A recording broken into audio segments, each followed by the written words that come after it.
আজ আমি বানিয়ে নেব খুব সহজভাবে চিকেন, যেটা খুব তাড়াতাড়ি তৈরি হয়ে যায়। কড়াইতে চিকেন বানিয়ে নেব।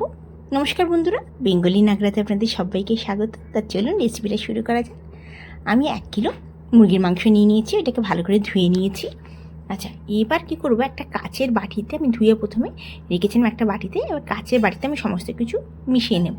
এর মধ্যে দিয়ে দেবো 1 চামচের মতো নুন, নুনটা আপনারা স্বাদ অনুসার নুন দেবেন। 1/2 চামচ দেবো হলুদ পাউডার, আর 4 থেকে 5 চামচ দেবো দই। দইটা কিন্তু বেশি টক দেবেন না, সিম্পল দই দেবেন। সবগুলো এবার নুন, হলুদ, দইটাকে ভালো করে আমি মাখিয়ে নেব। আপনারা দইয়ের জায়গায় লেবুর রসও দিতে পারেন।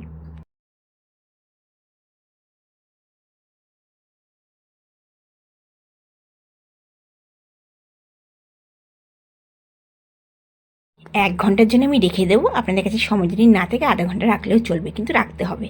আচ্ছা, এখানে আমি 4খানা বড় সাইজের পেঁয়াজ নিয়ে নিয়েছি। পেঁয়াজগুলো কেটে নিয়েছি। আদা, বেশি করে রসুন, 2টো টমেটো, 7-8টা কাঁচা লঙ্কা। আর এদিকে আমি 2টো পেঁয়াজ কুচিয়ে নিয়েছি। আচ্ছা, কিছুটা পেঁয়াজ আমি পেস্ট করব, আর কিছুটা পেঁয়াজ আমি এমনি কড়াইতে আগে দেবো। এইভাবে আপনারা বানাবেন, খেতে কিন্তু ভীষণ ভালো লাগে, মানে গ্রেভিটা ভীষণ ভালো লাগে। রুটি দিয়ে তো অসম্ভব ভালো লাগে, বা সাদা ভাতের সাথে। আচ্ছা, প্রথমে মিক্সারে আমি সমস্ত মশলা দেবো। আমি বড় সাইজে 2টো টমেটো নিয়েছি, আদা নিয়েছি, আর আদার থেকে রসুনটা একটু বেশি নিয়েছি। মোটামুটি রসুনটা 15 থেকে 20টা কোয়া নিয়েছি। লঙ্কাটা আপনারা বুঝে দেবেন। আচ্ছা, সবগুলো আমি পেঁয়াজ, 4খানা পেঁয়াজ নিয়েছি, সবগুলোকে আমি পেস্ট করে নেব। পেঁয়াজ, রসুন, কাঁচা লঙ্কা, টমেটো, আদা। এই রান্নাটা অবশ্যই সর্ষের তেলে বানাবেন। রিফাইন অয়েলেও বানাতে পারেন, কিন্তু সর্ষের তেলে বানালে বেশি স্বাদ হবে। আচ্ছা, এখানে আমি 2টো মিডিয়াম সাইজের পেঁয়াজ নিয়ে নিয়েছি। 2টোর থেকে বেশি দরকার নেই, বেশি পেঁয়াজটা আবার মিষ্টিটা ভাব এসে যাবে। আমি 2টো পেঁয়াজ দিয়ে দিয়েছি, ভালো করে 2 থেকে 3 মিনিট হাই ফ্লেমে একটু ভেজে নিয়েছি লাল করে। আচ্ছা, এবার আমি মিক্সারে যে মশলাটা পেস্ট করে রেখেছিলাম, পেঁয়াজ, টমেটো, আদা, রসুন, কাঁচা লঙ্কা, সব আমি দিয়ে দিলাম। গ্যাসের ফ্লেমটা হাই করে 3 থেকে 4 মিনিট ভালো করে এটা করে ভেজে নেব। এইভাবে একবার রান্না করে দেখবেন, ভীষণ তাড়াতাড়ি হয়ে যায়, আর খেতে কিন্তু দারুণ লাগে। আচ্ছা, ভালো করে হাই ফ্লেম করে আমি ভালো করে নাড়াচাড়া করে নিচ্ছি।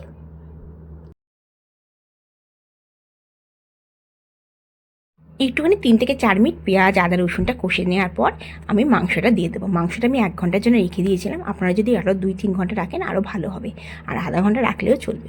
আচ্ছা, এবার এই মাংসটা দিয়ে দেবো কড়াইয়ের মধ্যে, দিয়ে ভালো করে নাড়াচাড়া করে নেব।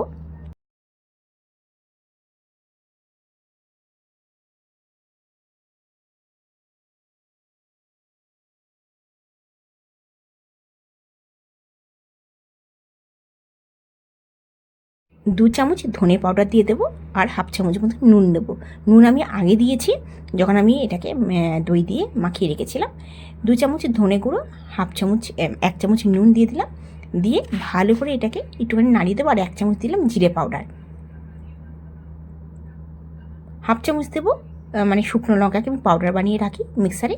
1 চামচ দেবো শুকনো লঙ্কা। কাশ্মীরি মির্চও দেবো। এই শুকনো লঙ্কাটা দিয়ে ভীষণ ঝাল হবে, ওই জন্য লঙ্কাটা মানে ঝালটা আপনারা বুঝে দেবেন।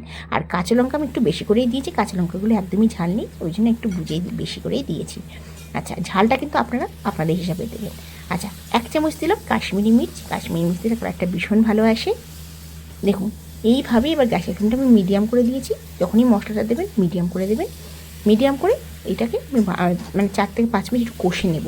মাংস কিন্তু যত কষবেন তত কিন্তু খেতে ভালো লাগবে। আপনাদের যদি আজকের এই চিকেনের রেসিপিটা ভালো লেগে থাকে, অবশ্যই লাইক করবেন, বন্ধুবান্ধবের কাছে শেয়ার করবেন আমার চ্যানেলটিকে। যদি আমার চ্যানেলকে আপনার মধ্যে সাবস্ক্রাইব না করে থাকেন, সাবস্ক্রাইব করার অনুরোধ রইল। আপনারা আমার ভিডিওটা কোথা থেকে দেখছেন অবশ্যই জানাবেন। দেখুন, আমি মানে নাড়াতে নাড়াতে 2-3 মিনিট রেখে দিয়েছিলাম লো ফ্লেমে। দেখুন, অনেকটা সাইড দিয়ে কিন্তু তেলটা বেরিয়ে এসছে। আপনারা চাইলে লো ফ্লেম করে 2 থেকে 3 মিনিট ঢাকা দিয়ে রাখতে পারেন। আমি ঢাকা দিয়ে আমি সমান এটাকে নাড়াচ্ছি।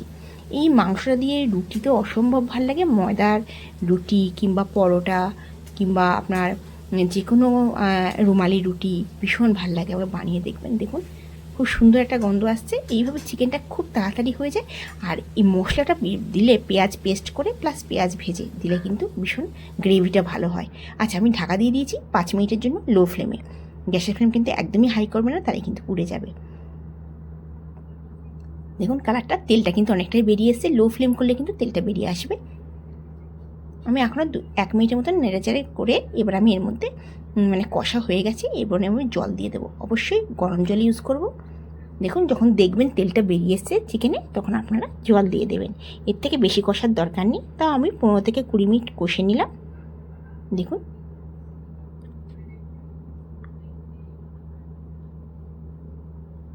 এই চিকেনটা কিন্তু একটু মাখা মাখা হবে, বেশি পাতলা ঝোল হবে না। পাতলা ঝোল হলে ভাত দিয়ে ভাল লাগে, আমি কিন্তু এটা রুটি দিয়ে কিংবা পরোটা কিংবা লুচির সাথে দারুণ লাগবে। দেখুন আমি কিন্তু গ্যাসের ফ্লেমটা লো টু মিডিয়াম করে কষে নিচ্ছি। আমি কিন্তু গ্যাসের ফ্লেম একদমই হাই করিনি। লো ফ্লেম করে যদি কষেন মাংসটা খেতেও ভালো লাগবে, ভীষণ ভালো স্বাদ আসবে, আর মেইন মশলাটা কিন্তু একদমই পুড়বে না। এইভাবে চিকেন একবার বানিয়ে দেখবেন, আপনারা বারবার বানাতে ইচ্ছে হবে।